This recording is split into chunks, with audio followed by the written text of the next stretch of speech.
हिंगोलीमध्ये युनियन वाले आहेत ते फक्त पैसा कमवण्याच्या दृष्टीने युनियन त्यांनी खोललेली आहे. करेक्ट.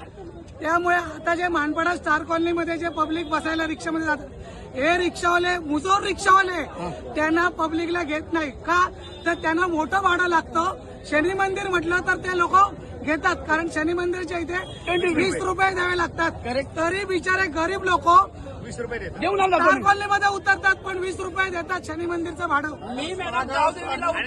आणि आता आमची इथे एकच मागणी आहे उद्यापासून या लाईनीमध्ये एकही रिक्षा न येता लाईनीमध्ये यायचं. आरटीओचे अधिकारी कंटिन्यू इथे पाहिजे.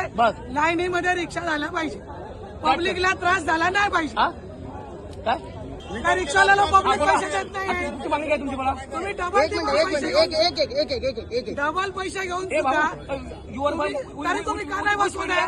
कोणत्या मीडिया बोला तुम्ही? एक मिनिट आम्ही सोशल मीडियावर पोलीस प्रशासन आलेले त्यांचं म्हणणं काय? मी आरटीओचे जे अधिकारी नवीन आलेले त्यांना मी इथे बोलवलेले आहे. जोपर्यंत ते येत नाही तोपर्यंत आम्ही हलणार नाही. बिलकुल नाही. बस जर यांना मीटरमध्ये रिक्षामध्ये आम्हाला मत चालू करून हो संपला विषय. मागण्या आहेत आमच्या. एक तर तुमचा आरटीओचा अधिकारी तुमचा स्टाफ इथे ठेवा आणि रिक्षा सर्व रांगेत येऊ द्या.